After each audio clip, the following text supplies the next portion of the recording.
Que Dieu vous bénisse. Vous allez entendre le message « Une fois encore », prêché le 4 août 1963 par notre précieux frère et prophète William Marion Branham. Merci beaucoup. Prions. Père céleste, nous sommes de nouveau assemblés au nom de ton Fils bien-aimé, le Seigneur Jésus, pour lui exprimer de nouveau notre amour par l'adoration. Nous prions que son esprit vienne parmi nous et donne à chacun de nous une portion de cet esprit qui nous accordera la grâce, qui nous soutient pour achever le voyage et combattre le combat qui nous attend, le combat de la foi. Accorde-le, Père, et romps pour nous cet après-midi le pain de vie afin que nous fortifiés, car il est écrit, l'homme ne vivra pas de pain seulement, mais de toute parole qui sort de la bouche de Dieu. Puissions-nous l'entendre cet après-midi au nom de Jésus-Christ. Amen. Veuillez vous asseoir. Je tiens à féliciter frère Carlson. Il vient de me laisser monter avec à peine 10 minutes de retard. Il fait des progrès. Il y a encore une semaine de réunion. Nous allons simplement, je serai probablement ici à l'heure. Nous sommes très heureux de ce privilège. Eh bien, ce soir, c'est notre dernier soir pour cette série de réunions et je voudrais vous laisser partir à temps pour que vous puissiez prendre votre souper. Je sais que beaucoup d'entre vous appellent ça votre dîner, mais si là, je dîne, quand est-ce que je souperai? Bon, je parlais à un homme, il a dit, « Oh, frère Branham, il s'agit d'un dîner. » Oh, vraiment? J'ai dit, je veux vous prouver que vous faites fausse route. J'ai dit, nous ne prenons pas le dîner du Seigneur, nous prenons son souper. Alors, nous aimons considérer cela comme celui du Seigneur, comme notre souper, le souper du Seigneur ce soir-là. Pas le matin ni l'après-midi, c'était son souper. Il l'a pris le soir. Alors, eh bien, nous voudrions revenir de bonne heure. Ainsi donc, nous ne serons pas en retard ce soir. Frère Carlson me laissera monter à l'heure exacte ce soir. La foi est une ferme assurance des choses qu'on espère. Et je ne sais pas si je peux avoir un peu assez de temps. J'essaierai peut-être de prêcher sur le compte à rebours ce soir, si le Seigneur le veut. En effet, c'est un petit message scientifique que le Seigneur m'a donné pour les derniers jours. Et je pourrai probablement prêcher sur cela ce soir, si le Seigneur le veut. Eh bien, nous avons passé des moments formidables. Hier soir, je me suis avancé et j'ai dit, nous n'allons pas prier pour les malades. Et le Seigneur a quand même guéri les malades, vous voyez? Amen. Il peut nous arriver de dire quelque chose, mais le Seigneur peut changer cela quand il le veut. Vous voyez, il est Dieu. Maintenant, je voudrais lire rapidement les Écritures pour un petit sujet qui, à mon avis, pourrait nous aider cet après-midi. Et donc, s'il me laisse monter à l'heure, j'essaierai de terminer à l'heure. Et ça serait vers 16h30, ce qui serait d'ici une cinquantaine de minutes. Prenons maintenant le livre des Juges, chapitre 16, et lisons les versets 27 et 28 alors que nous regardons à la parole. La maison était remplie d'hommes et de femmes. Tous les princes des Philistins étaient là. Il y avait sur le toit environ 3000 personnes, hommes et femmes, regardaient Samson jouer. Alors Samson invoqua l'Éternel et dit, « Seigneur, souviens-toi de moi, je te prie. Ô Éternel, donne-moi de la force seulement cette fois, et que je puisse tirer vengeance des Philistins pour mes deux yeux. » Prions encore. Seigneur Jésus, prends ce petit sujet et abreuve-en l'Église. Seigneur, nous prions et te le confions au nom de Jésus. Amen. Il y avait probablement 3000 Philistins qui regardaient du haut de la tribune de cette immense arène. Quand ces deux personnes sont entrées dans l'arène cet après-midi-là, il devait avoir fait chaud ce jour-là. Ces gens avaient été là toute la journée. Et là, dans cette grande foule, en haut de cette immense arène construite sous une forme semblable à celle d'un champignon à l'envers, son poteau central au milieu, qui s'étendait un peu comme ceci, et ces deux poteaux-là qui soutenaient le tout, tous les spectateurs.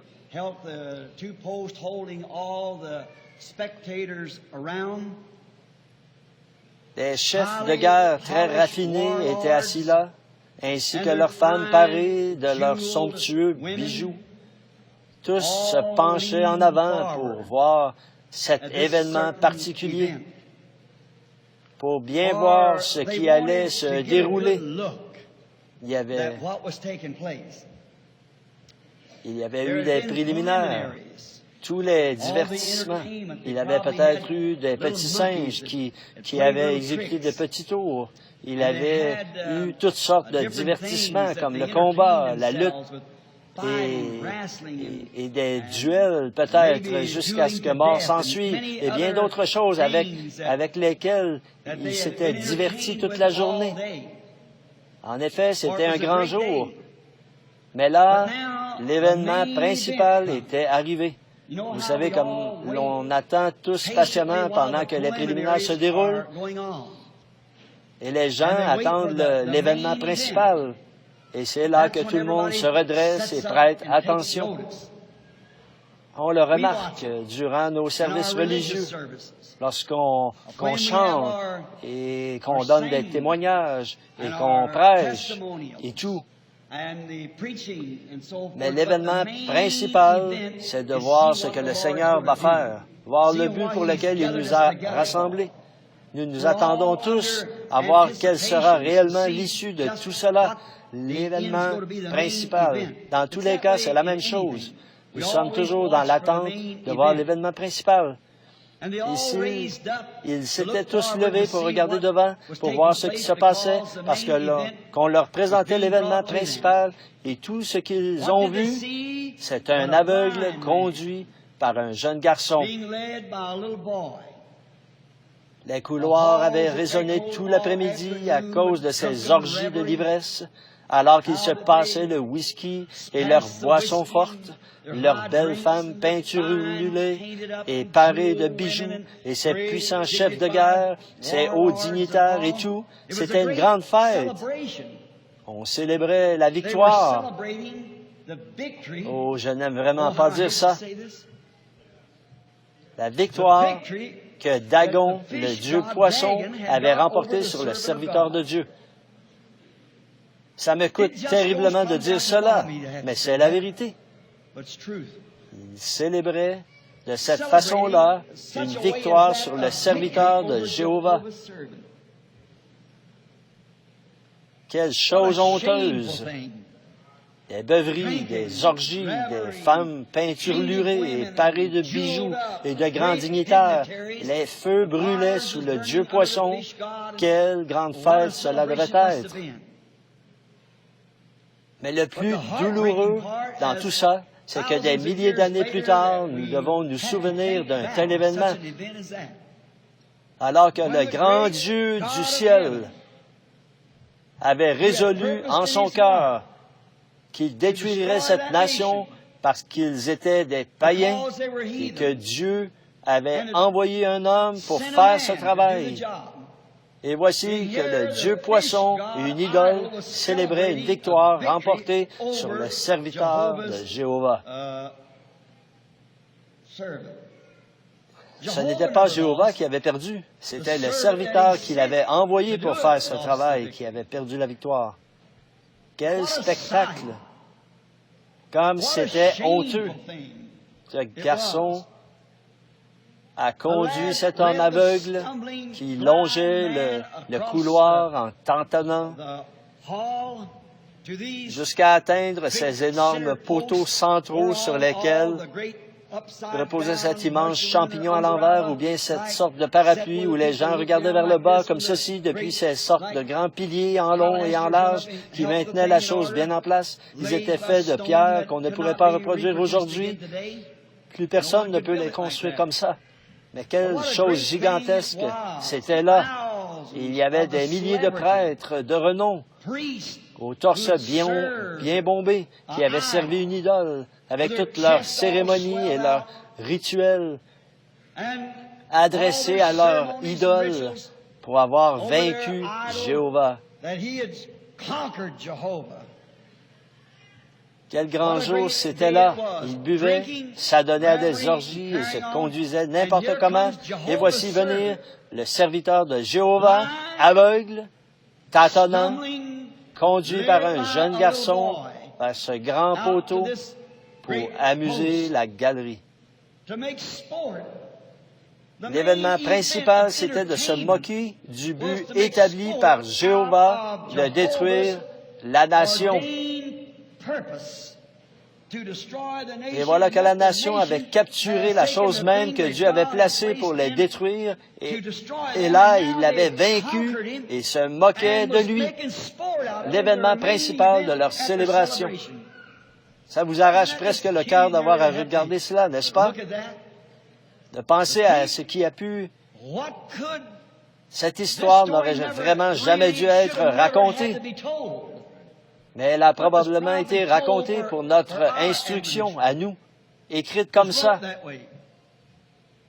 Humilié, brisé, il se tenait là, vaincu, entre les deux poteaux qui soutenaient l'édifice. Quel symbole c'est de l'Église d'aujourd'hui.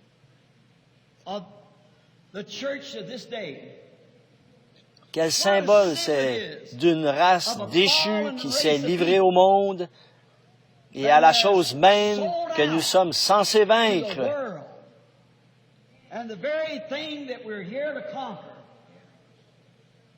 L'Église qui a vendu sa moralité, qui a vendu la Bible, qui a vendu sa force, qui a aussi livré son épée et qui se tient là, humilié, à l'heure où les signes annonciateurs de la venue de Jésus-Christ sont proches, alors qu'elle devrait être lavée, sans tache ni ride, et se tenir debout pour accueillir son époux. Quel tableau nous avons sous les yeux! Un symbole de la déchéance morale qu'il y a sur la nation, cette nation. Et j'essaierai de ne pas trop m'attarder sur mes références bibliques pour pouvoir terminer rapidement, mais je pourrais symboliser cela avec l'Église, avec la nation, avec la politique et avec tout ce sur quoi on peut mettre la main aujourd'hui, hormis la Bible de Dieu. Moralement déchue, la race humaine en soi, elle est dans un état lamentable. Et là, sous les regards des athées et des incroyants qui se permettent de montrer l'Église du doigt, elle qui devrait avoir le message de ce jour, et de lui demander qu'est-ce que tout cela signifie. Là, elle n'a pas de réponse. Elle n'a pas de réponse. Pourquoi? Elle a agi comme Samson. Elle a capitulé. En le voyant debout là, on aurait dit, c'est donc lui, Samson? Représentons-nous une image de cela, de ce grand et puissant guerrier. Représentons-le nous cet après-midi. Il avait de larges épaules, une grande carrure. Et voilà ce grand gaillard qui se tient là, rendu aveugle, attaché avec de petites cordes et conduit jusqu'au milieu de la cour, humilié, brisé, vaincu. Et le grand Dieu du ciel qui regardait cela d'en haut.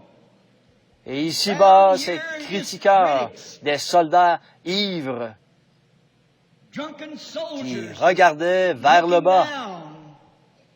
J'imagine que beaucoup de Philistins, alors qu'ils se tenaient là, avaient même ressenti une grosse frayeur en attendant son nom.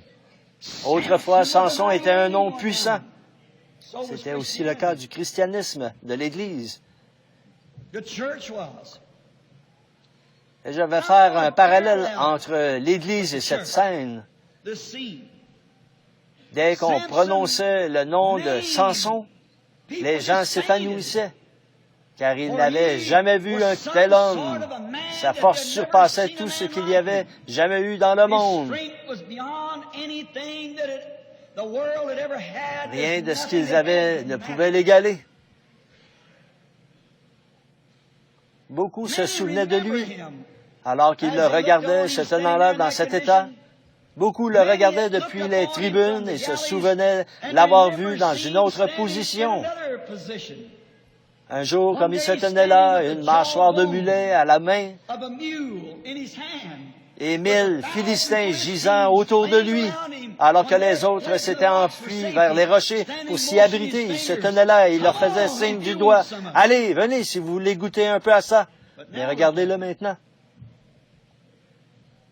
Beaucoup de Philistins, alors qu'une prostituée, un soir, l'avait incité à entrer dans la ville de Gaza. Les derniers avaient pris les énormes portes, qui devaient bien peser des tonnes. Ils l'ont enfermé à l'intérieur et l'ont eu. Ils ont envoyé chercher des soldats et ont dit, « Maintenant, nous l'avons eu. Nous l'avons cerné. » C'est ce que le diable cherche toujours à faire, vous cerner sur un point.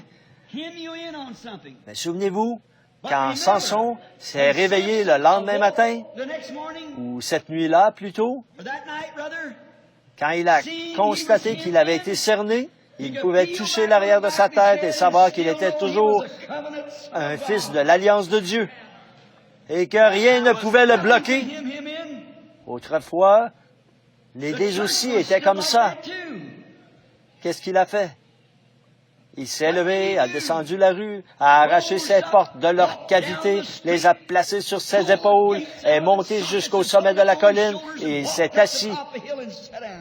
Beaucoup de ceux qui étaient présents cet après-midi-là se souvenaient de cet événement. Mais regardez-le, maintenant, rendu aveugle, ridiculisé, un objet de moquerie pour l'ennemi. Toute la puissance qu'il avait autrefois pour sa protection,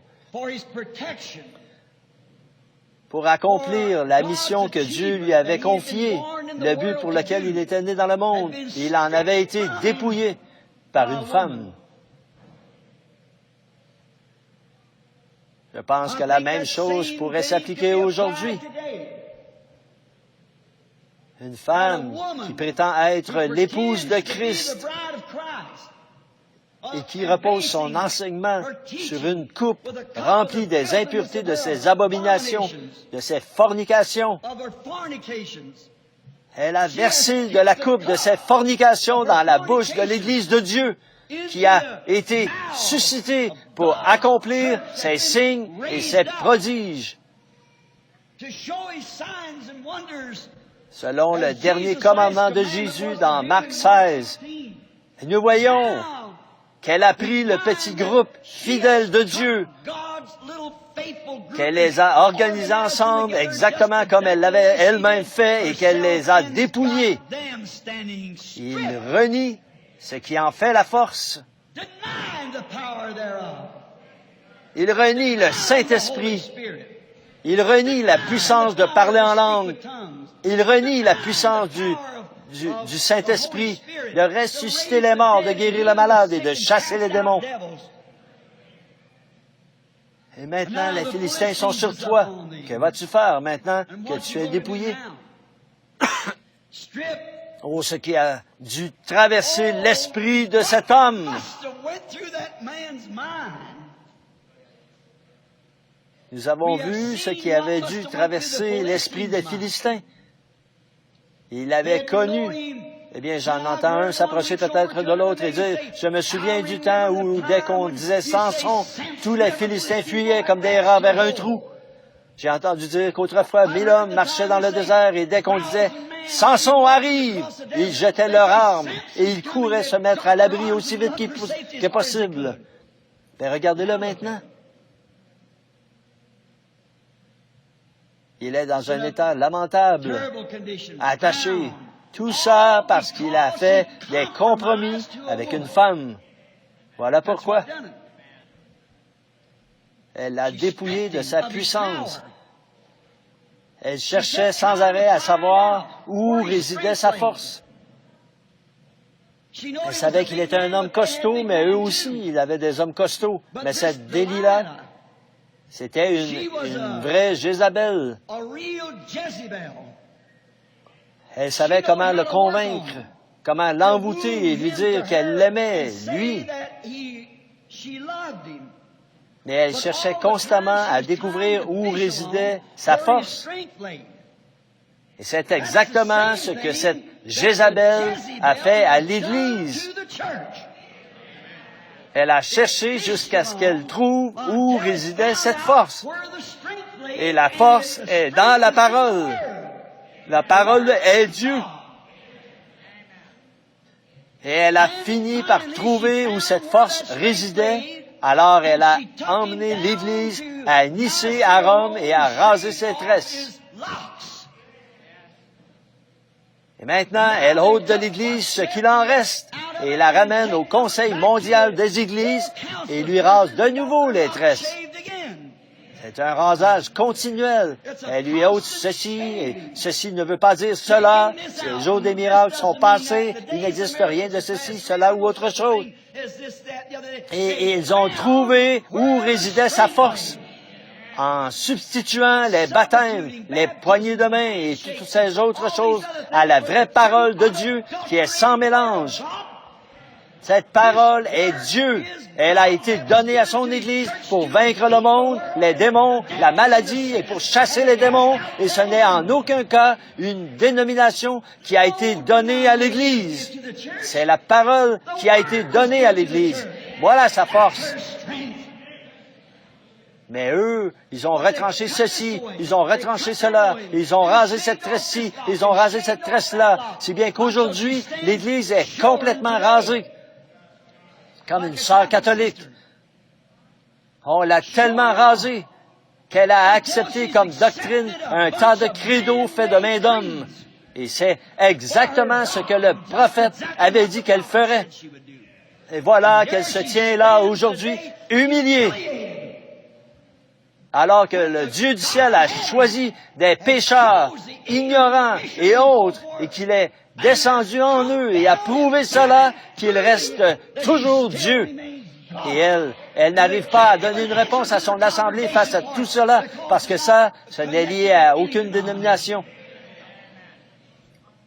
Et l'Église se tient là, humiliée, alors qu'elle aurait dû se tenir dans sa force. Si seulement l'Église aujourd'hui se tenait comme elle l'a fait au jour de la Pentecôte, si seulement l'Église aujourd'hui se tenait comme à l'époque d'Irénée et à l'époque de Saint-Martin, ou à l'époque de Polycarpe, quand l'Église, plutôt que de défier la moindre parole de Dieu, s'avançait droit vers la mort, Irénée, Martin, tous ces hommes-là s'en sont tenus fermement à ce baptême d'eau au nom de Jésus-Christ. Chacun d'eux s'en est tenu fermement à ce baptême du Saint-Esprit, aux prophètes, aux signes et aux prodiges. Et elles s'en sont éloignées aujourd'hui. Qu'est-il arrivé? Delilah a découvert où résidait cette force. Et si jamais elle parvenait à éloigner ses séminaires de cette parole pour les diriger vers une théologie faite de main d'homme, elle réussirait à les avoir. Il serait alors facile de les lier pour les amener dans le Conseil mondial des Églises. Ce conseil œcuménique. Vous dites, vous n'avez pas le droit. Je suis quand même citoyen américain, j'ai droit à la liberté d'expression. C'est vrai. Certainement que je le suis. Remarquez, c'est l'exacte vérité. Oh, ce qu'il a dû ressentir, ce qui a traversé l'esprit de cet homme, alors qu'il se tenait là, aveugle. Or, Jézabel savait, ou plutôt pas Jézabel, mais Delilah, elle savait que si elle parvenait simplement à lui crever les yeux, ça réglerait l'affaire. Et c'est exactement ce que la Delilah de ce dernier jour a fait à l'Église. Elle lui a crevé les yeux à la promesse de Dieu. Elle vous a vendu une certaine dénomination intellectuelle de grande envergure. Tout le monde aime acheter, dire, j'appartiens à la première Église, j'appartiens à cela, ici, voyez, tant que le diable peut crever vos yeux à la parole de Dieu et à la promesse de Dieu, peu importe combien cela a l'air insensé, c'est la promesse de Dieu. Maintenant, je n'approuve pas les sectes, pas du tout. Mais on reconnaît ces sectes à leurs œuvres. De même, on reconnaît l'Église de Dieu à ses œuvres.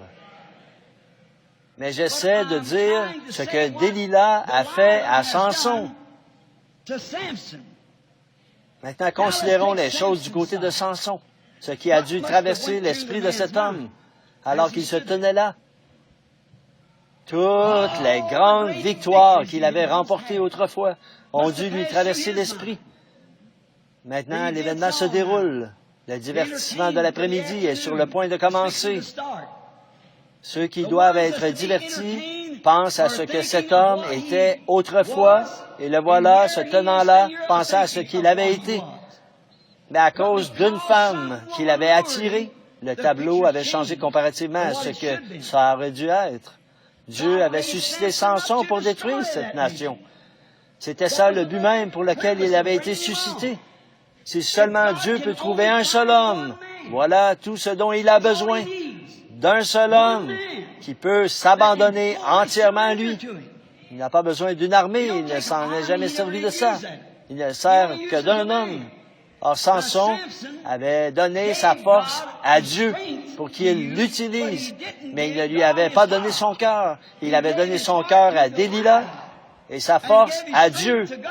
Mais vous devez abandonner votre âme, votre corps, votre esprit, votre force, tout ce que vous êtes, à la volonté de Dieu et devenir son prisonnier.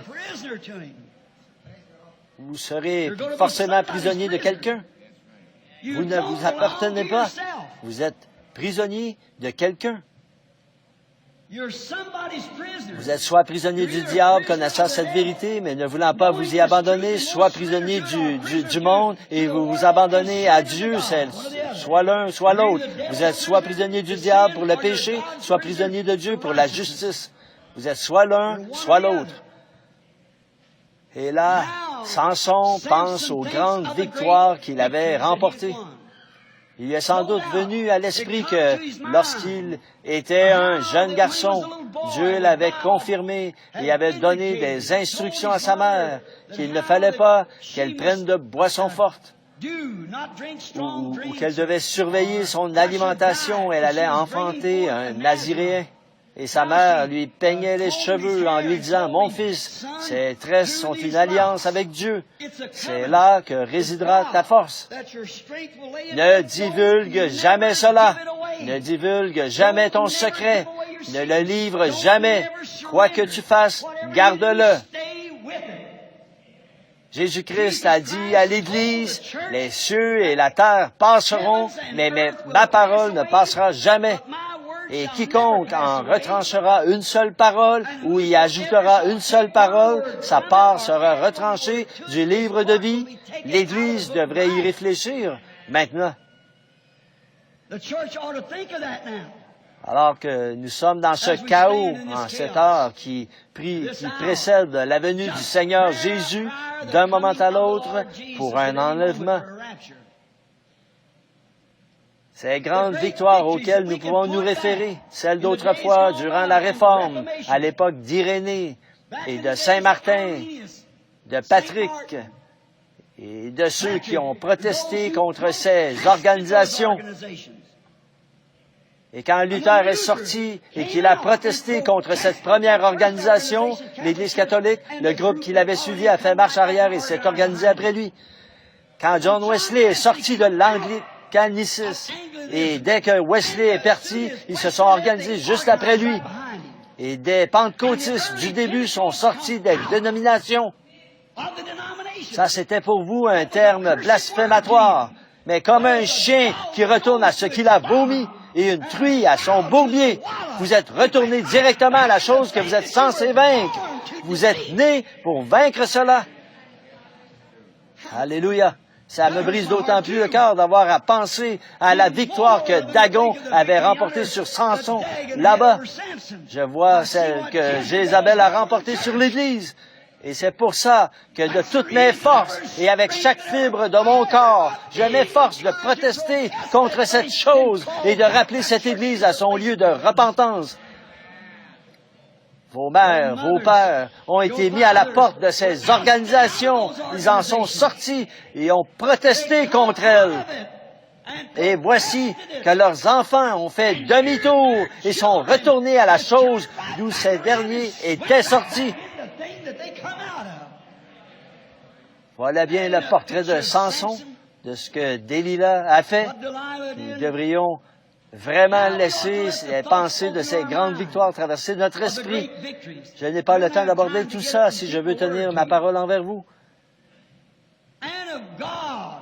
Et Dieu l'avait suscité dans ce but. Et le voilà qui se tient entre ces deux poteaux, rendu aveugle, vaincu, humilié.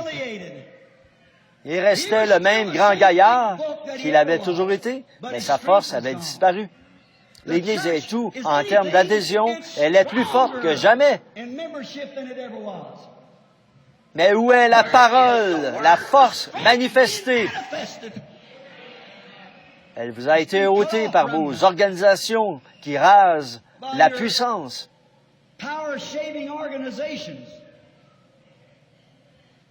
Il avait manqué à ses engagements envers Dieu. Non seulement avait-il manqué à ses engagements envers Dieu, mais il avait manqué à ses engagements envers son propre peuple. Il était un fiasco complet. Dieu l'avait suscité pour qu'il détruise la nation même dont il était maintenant le prisonnier. Et voici la dernière organisation de l'Église, la Pentecôte, cet après-midi. Elle est tout aussi vaincue que l'était Samson.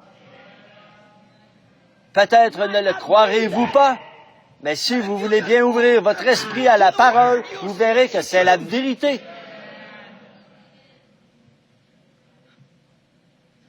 On lui faisait faire des tours pour divertir. Comme je l'ai dit une fois, il n'y a pas longtemps, ces hommes d'affaires du plein évangile que j'aime bien dans leur magazine, ils ont écrit « Révérend Saint-Père un tel ». Pauvre pentecôtiste, illusionné et aveuglé. Qu'est-ce qui ne va pas chez vous?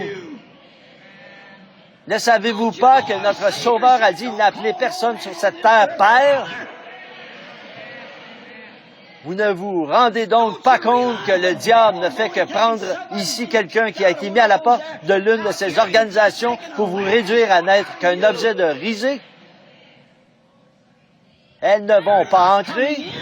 Ne laissez personne vous dire qu'elles entreront. Qu'est-ce qui ne va pas chez cette Église illusionnée? Le monde lui a crevé les yeux. Ne savez-vous pas que Jésus a dit que cela arriverait? Et quand la Vierge endormie est venue d'acheter de l'huile, elle ne l'a jamais obtenue. Voilà la Vierge endormie. Les luthériens, les méthodistes, les presbytériens, ils ne l'obtiennent pas. Ils ont beau parler en langue et sauter, mais ça ne veut rien dire du tout.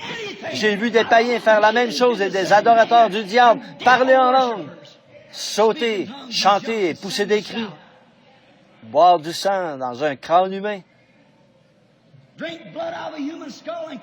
invoquer le diable et parler en langue. N'allez pas vous appuyer sur des sensations, c'est la parole de Dieu qui ne passe point. La voici, vaincue, tout autant que Samson l'avait été, et elle est en train de faire des tours à présent. Satan se lève et se moque d'eux. Il dit, regardez, ils prétendent croire à la Bible. Regardez, il dit à tous les anges du ciel, regardez, oui, ce sont des croyants de la Bible. Chacun d'eux, regardez-les se rassembler. Je vais tous les jeter là, chacun d'eux exactement. Il va les amener jusqu'à ce point. C'est exactement ce que dit l'Écriture. Il faut qu'ils le fassent. Les voilà, vaincus. Delilah, ils ont les yeux crevés, si bien qu'ils ne peuvent pas voir la vérité. Jésus a dit aux pharisiens, vous avez des yeux et vous ne voyez pas. Vous avez des oreilles et vous n'entendez pas. Pourquoi? Il a dit, en effet, Isaïe a dit cela. Il s'est reporté à la parole au prophète. Dieu lui-même, Jésus-Christ, s'est reporté à la parole de son prophète. Et aujourd'hui, le Saint-Esprit réveille votre mémoire. Emportez enflées d'orgueil, aimant le plaisir plus que Dieu, les femmes maquillées, portant des shorts, se comportant comme le monde, se coupant les cheveux et faisant tout cela, ayant l'apparence de la piété, mais reniant ce qui en fait la force. Eh bien, vos propres œuvres démontrent que vous ne croyez pas. Le Saint-Esprit dans la parole se reporte de nouveau à la parole. Oh, vous dites, je l'ai reçu. Quand vous prenez un médicament pour une maladie, s'il ne fait pas effet, vous feriez mieux de changer votre médicament. Vous mourrez dans vos péchés. La nation, le but même, la chose même pour laquelle ils ont été suscités, celle qu'ils devaient détruire, Samson en est maintenant victime. C'est pareil avec l'Église. Elle avait été suscitée pour faire honte au système de dénomination et à la mondanité dans les dénominations. Et vous êtes entrés directement dans la dénomination et en faisant cela, vous ne pouvez pas suivre les Écritures. Chacune d'elles a une conception différente. Vous avez alors perdu votre force, ce démon d'aveuglement. Il a laissé les charmes d'une femme le détourner de la parole de Dieu. Maintenant, vous dites, Frère Branham, il ne s'agissait pas de cela. Oui, il s'agissait bien de la parole de Dieu. Delilah a détourné Samson de la parole de la promesse. De même, la Jézabel d'aujourd'hui a détourné l'Église. Elle l'a attiré pour l'éloigner de la parole de la promesse, la sainte Bible de Dieu. Oh, c'est la même chose. C'est exactement la même chose. Qu'ont-ils fait? Ils ont donné accès à Jézabel. C'est ce qui est dit dans Apocalypse 17, Apocalypse chapitre 17. L'Église catholique est représentée là. Et elle vous confirme qu'il s'agit bien d'elle. Et leur propre livre le dit. Ils ne se gênent pas. Combien parmi vous ont déjà lu leur propre récit? Vous savez ce que c'est? Ils disent que l'Église catholique est représentée là. C'est vrai. Et souvenez-vous, elle était la mère des prostituées. Elle était une prostituée et la mère des prostituées. Vous voyez, ça devrait être des églises, pas des garçons. C'était des filles, des églises protestantes. Une mère de prostituées. Dès qu'elles se sont organisées, elles ont fait la même chose que cette dernière avait faite là. Elles se sont dépouillées de la parole et elles doivent suivre les instructions d'une certaine organisation. Je sais que ceci n'est pas populaire, mais c'est la vérité. Je n'ai pas le soutien de grandes émissions de radio et de grandes émissions de télévision. Que Dieu m'aide à ne jamais l'avoir. Je ne désire qu'une seule chose, et c'est le soutien de Jésus-Christ par sa parole. Qu'il confirme que je dis la vérité. Par sa parole. Que ce ne soit pas quelque chose de faux, quelque chose d'artificiel, des choses sans scrupules, mais que ce soit le véritable Saint-Esprit lui-même qui prenne la promesse de ce jour et montre que c'est la vérité. C'est tout ce que je désire ardemment voir. Comme Jésus l'a dit, je ne fais pas les œuvres de mon Père, alors ne me croyez pas. Maintenant, aveugle. Oh, vous dites, nous ne sommes pas aveugles. Vous êtes aveugles. La Bible dit que vous l'êtes. Tout lecteur de l'Écriture sait que ceci, c'est l'âge de l'Église de Laodicée. Combien croient cela? Alors la Bible dit que l'Église de Laodicée est aveugle, nue, et qu'elle ne le sait pas. C'est ce qui est grave. Elle ne le sait même pas. Elle est pire que tous les autres âges de l'Église réunis. Le bœuf connaît la crèche de son maître, ou l'étable, et la mule connaît sa crèche. Et il a dit, mon peuple ne connaît rien. Aveugle, spirituellement aveugle. Aveugle à quoi? À la parole de Dieu. Tout aussi aveugles qu'ils peuvent l'être, et ils ne veulent pas voir cela. Et si vous leur dites ces choses, ils répondent, « Oh oui, je compte bien le faire, mais pas un seul d'entre eux ne le fait. » Ils ne veulent pas le faire et garder leur association dans une organisation. Automatiquement, ils se font virer. La voilà, Delilah lui a rasé les tresses. Maintenant, il a les cheveux coupés, comme les femmes qui sont là-dedans. C'est la même chose. Maintenant, regardez-les. Vaincus, tout comme elle l'était autrefois. Les ministres, les messagers pentecôtistes du début. On n'aurait jamais fait croire à ces hommes-là que leurs propres enfants organiseraient des séminaires qu'eux-mêmes avaient critiqués par la parole de Dieu et d'où ils étaient sortis. C'est vrai. Qu'avons-nous obtenu par ces séminaires? Ils ont introduit le monde dans l'Église. Un vieux ministre chantait autrefois, on a levé les barrières, on a fait des compromis avec le péché, on a levé les barrières, les brebis sont sorties, mais comment les boucs sont-ils entrés? Vous avez levé les barrières. Vous vous êtes éloignés de la parole. Quand Ève a levé les barrières au raisonnement intellectuel de Satan, la mort est entrée. Et les barrières avec lesquelles Dieu l'avait barricadé, c'était sa parole de la promesse. Ils avons substitué autre chose, un credo à la place de la parole. Amen. Vous savez que c'est la vérité. Qu'est-ce que nous avons, nous les pentecôtistes aujourd'hui? Trop de Ricky. Ce terme Elvis et Ricky, ça ne s'était jamais entendu à d'autres époques. C'est un terme, c'est le nom associé à cette époque. Il cadre avec ceci. Il signifie quelque chose. Vous dites un nom, ça ne signifie rien. Dans ce cas, pourquoi a-t-il changé le nom d'Abraham en Abraham? Pourquoi a-t-il changé le nom de Saul en Paul? Le nom de Simon en Pierre? Pourquoi a-t-il changé son propre nom? Pourquoi a-t-il changé celui de Jacob en Israël? Mais pas avant qu'il ait lutté avec l'Éternel, pas avant qu'il ait vaincu. Et Jésus, quand il a eu vaincu la mort, le séjour des morts et la tombe, la Bible dit qu'il a eu un nom nouveau. Jacob aussi, quand il a eu vaincu. Et si l'Église arrive à vaincre, alors elle ne dira plus « Je suis méthodiste, baptiste, presbytérienne ». Quand il arrivera à vaincre ses credos et le monde qu'il a entraîné dans tout cela, elle reviendra, l'épouse de Jésus-Christ, Madame Jésus-Christ. Amen. Quel triste spectacle alors que nous voyons Samson se tenant là. Les femmes aux cheveux courts qui portent des shorts au visage maquillé, des pentecôtistes qui se disent chrétiennes, elles chantent dans la chorale.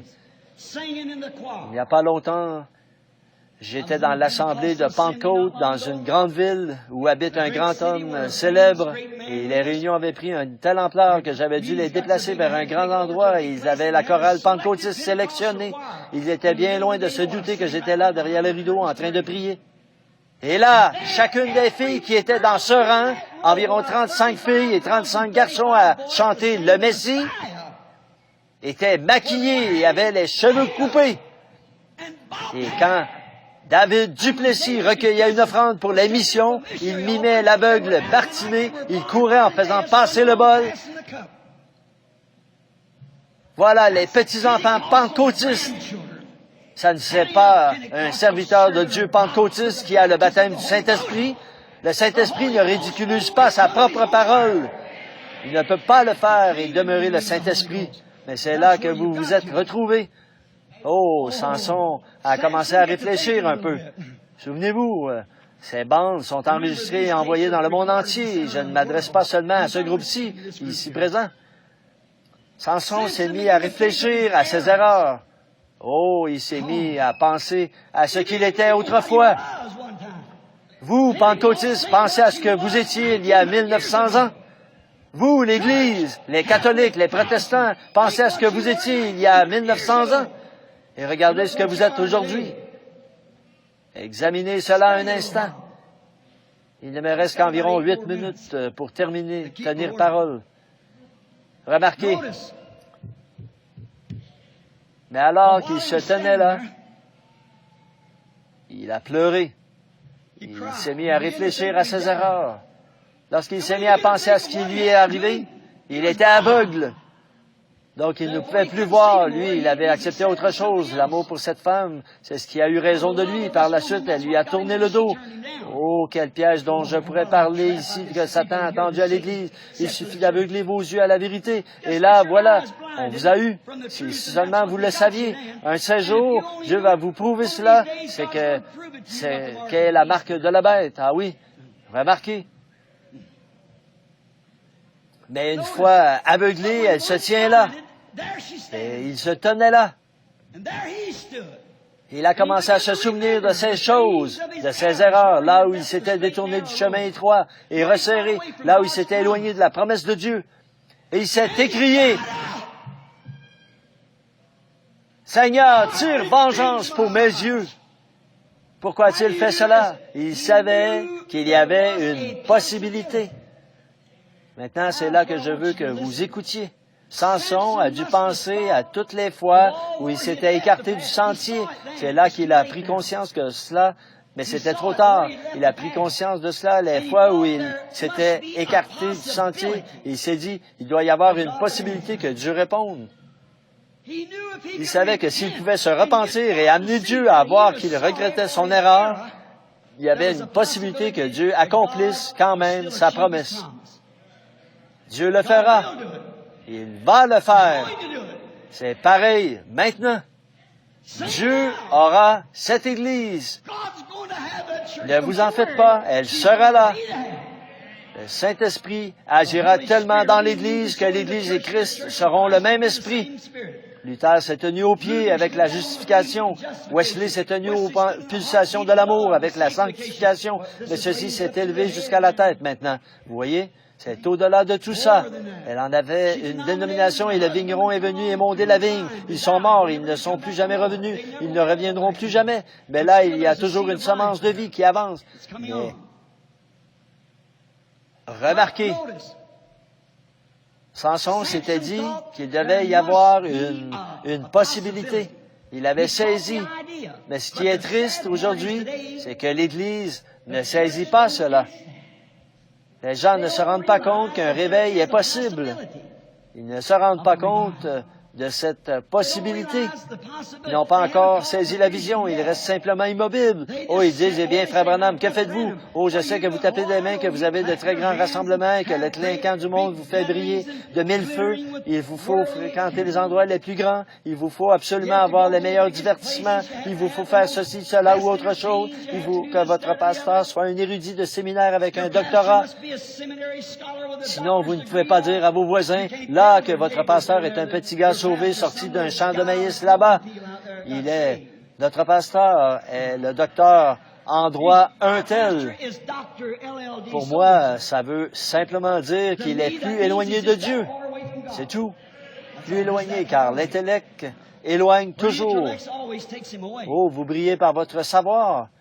Et une autre chose au sujet d'une bonne partie de cette évangélisation moderne d'aujourd'hui, tout le mouvement pentecôtiste et les autres et tout ça, c'est tout un spectacle hollywoodien. Oui, certainement que vous en brillez, comme les clinquants de la reine de Dagon, le dieu poisson. Mais ce clinquant, ce savoir et cette mise en scène intellectuelle qui brille de mille feux permettent au public de voir n'importe quelle défaite et ainsi de suite. Toutes ces choses-là, ces conceptions intellectuelles de l'Évangile et tout ça n'amènent pas la puissance de Dieu qui fait que les femmes cessent d'avoir les cheveux coupés et que les hommes se comportent comme ils le devraient, qu'ils prennent leur place dans le foyer et qu'ils élèvent leurs enfants comme ils devraient le faire.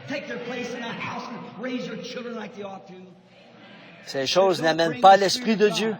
Samson se tenait là tout aussi costaud que jamais. Et l'Église est plus importante en termes de membres qu'elle ne l'était il y a 40 ans. Mais où est l'Esprit de Dieu? Oh là là! Où est l'Esprit de Dieu dans tout ça?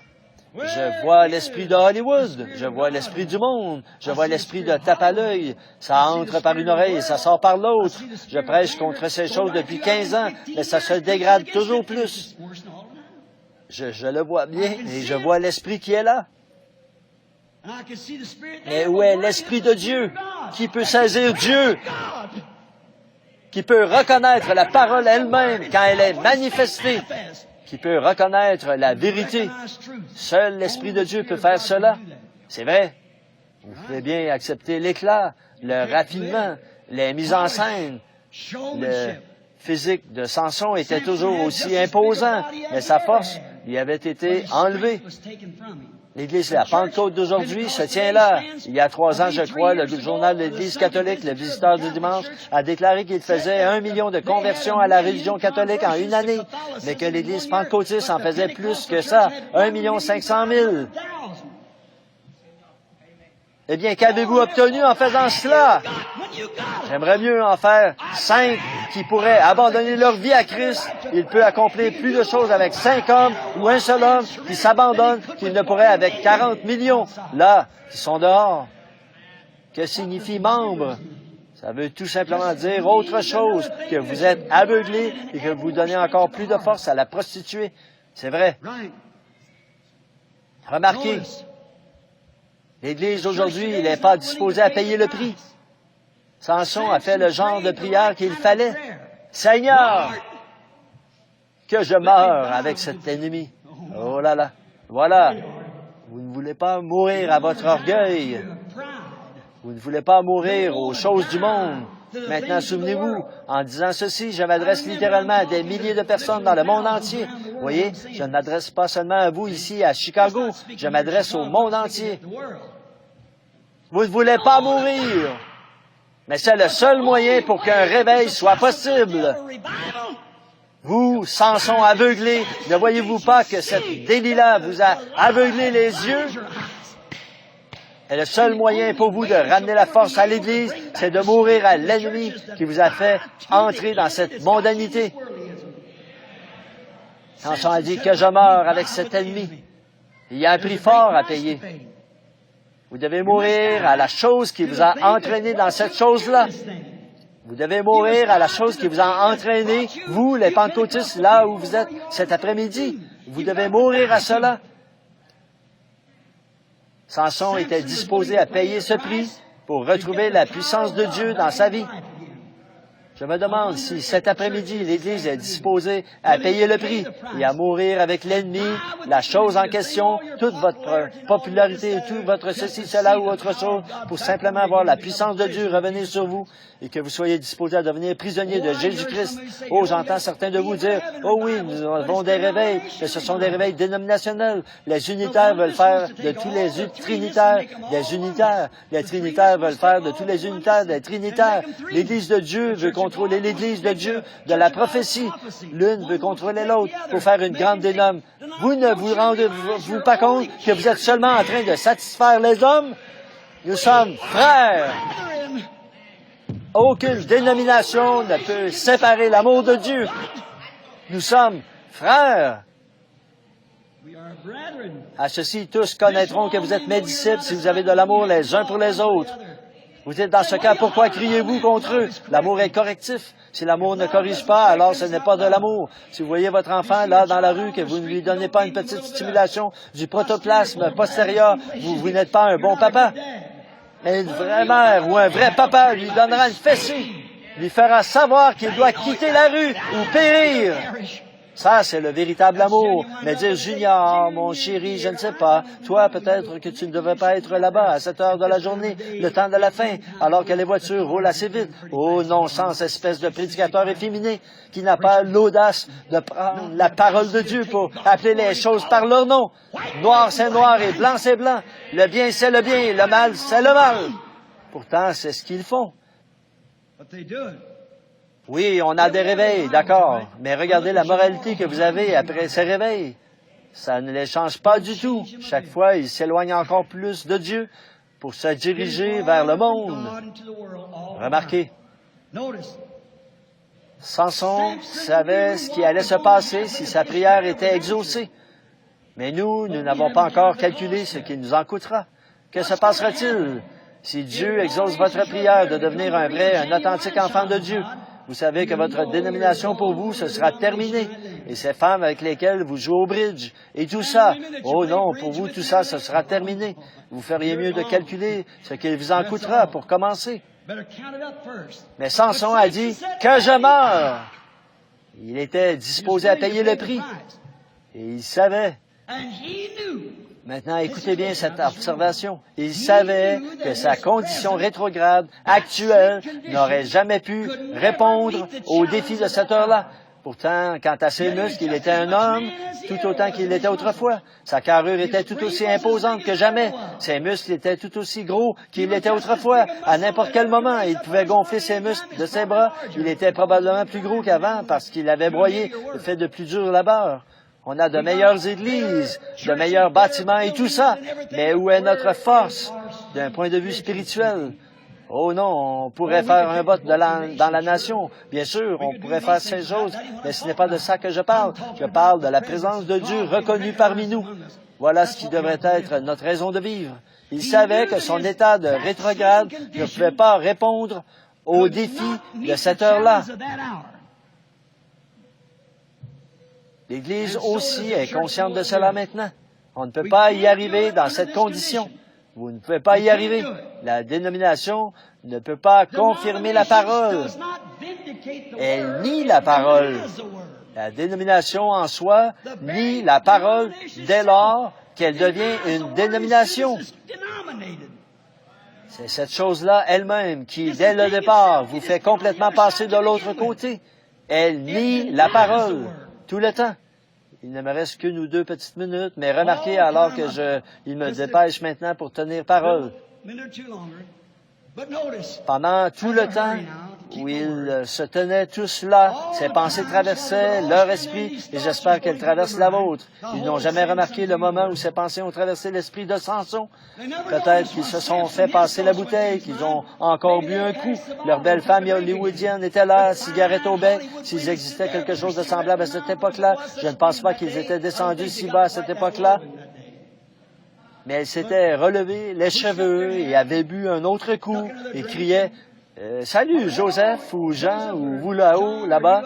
On a joué aux cartes ensemble hier soir. On a participé à une grande fête. » Il y a une possibilité que Dieu veuille m'exaucer. Il y a une possibilité. Et comme il y pensait, les Philistins n'avaient pas fait attention à lui, alors que ce jeune garçon avait détaché ses mains et avait reculé. Il avait dit, « Place mes mains sur le poteau. » Il y a une possibilité. Oh là là! J'aimerais que l'Église voie ça. Un véritable réveil est possible. Qu'a-t-il fait? Il a levé ses orbites. Il n'avait plus Dieu. Vers Dieu. Ils n'ont jamais remarqué le mouvement de ses lèvres alors qu'il se confessait sincèrement. Nous n'avons pas simplement besoin d'un faible « Seigneur, pardonne-moi » ainsi que Jim, Joe et chacun de nous. Amen. Nous avons besoin d'un nettoyage sincère de la chair au concierge. Ils n'ont jamais remarqué les larmes qui coulaient de ses orbites où se retrouvaient ses yeux autrefois. Ils n'ont jamais remarqué le mouvement de ses lèvres. Ses yeux, les larmes salées qui coulaient de ses orbites. Il voulait que Dieu confirme une fois encore sa parole pour prouver, comme je le dis, à cette Delilah d'aujourd'hui, ou plutôt à ce Samson, Jésus-Christ est le même hier, aujourd'hui et éternellement. Une fois encore, pensait-il, ça arrivera. Pas une nouvelle dénomination, pas une nouvelle branche sectaire, mais une parole confirmée de toi, ô Dieu. Tu es toujours Dieu, je le sais. Je suis aveugle. Je me suis écarté du droit chemin. Je ne suis pas digne de vivre, que je meure avec cet ennemi. Tu m'as suscité pour que je le détruise, et j'ai manqué à mon devoir envers toi, Seigneur. Mais tu peux encore m'exaucer, c'est possible. Une fois encore, Seigneur, une fois encore. Il a prié très sérieusement. Il savait ce qui allait arriver. Seigneur, seulement cette fois encore. Une fois encore que je vois Jésus-Christ tel qu'il était hier. Quand il faisait cette prière, les larmes coulaient sur ses joues. C'était une confession en toute sincérité. C'est ce dont l'Église a besoin. Confessez que vous êtes dans l'erreur. Ne vous souciez pas de ce que le docteur Jones dit, ni de ce que n'importe qui dit. Si vous êtes en dehors de la parole de Dieu, confessez-le. Confessez que vous êtes dans l'erreur. Criez une fois encore, Seigneur. Une fois encore. Une fois encore, Seigneur. Une fois encore. Tire vengeance de ces dénominations pour mon aveuglement et donne-moi la force, Seigneur, de secouer ce monde dénominationnel avec ta confirmation. Donne-moi la force, Seigneur. Démontre-le-moi une fois encore. Il savait ce qui allait se passer si sa prière était exaucée. Il le savait. Et très sérieusement, il a crié une fois encore, Seigneur. Et comme il priait et qu'il faisait son honnête confession, chaque fibre de son corps a commencé à vibrer. Oh Dieu, Si seulement le corps de Jésus-Christ pouvait être uni et que chaque fibre et chaque membre se mettent à vibrer de nouveau par le véritable baptême du Saint-Esprit. Pas par de nouveaux membres, ni par une poignée de main, ni par un quelconque credo. Alors que la force commençait à se propager dans ses gros muscles, chaque fibre a commencé à se contracter, il a commencé à se sentir revivre, et il a pivoté. Et à ce moment-là, le grand mur est tombé. Tout ce que nous devons faire aujourd'hui pour voir ces murs dénominationnels tomber, c'est de devenir profondément sincères devant Dieu pour guérir ces yeux aveuglés qui ont été rendus aveugles à la parole de Dieu. Ce fut la plus grande victoire que Samson ait jamais remportée sur chaque ennemi qu'il avait été suscité pour détruire, parce qu'il était disposé à confesser premièrement. Ô vous, la Pentecôte, tenez-vous-en à votre poste cet après-midi, à votre poste du devoir envers la parole de Dieu. Repentez-vous et criez d'une voix forte, Seigneur Dieu, une fois encore. Je vais vous dire quelque chose. Vous feriez mieux de détruire votre ennemi avant que votre ennemi ne vous détruise. C'est vrai. Ramenez les réunions de prière à l'ancienne mode. La vraie repentance, remplie de piété. Le service à l'autel qui dure une nuit entière. Ô vous de la Pentecôte, écoutez-moi. Quittez cette corruption que Jézabel a produite parmi vous. Quittez-la vite et revenez à la parole du Seigneur, loin de ce spectacle hollywoodien de tout votre cœur. Revenez à la parole de Dieu. Revenez à la puissance du Saint-Esprit. Vous, les femmes, habillez-vous comme des femmes. Vous, les hommes, comportez-vous comme des hommes, comme des fils et des filles de Dieu. Détournez-vous de ce système de Jézabel qui vous oppresse et vous aveugle. Que Dieu nous aide à avoir une vraie repentance. Pas tiède, vous n'allez pas y arriver.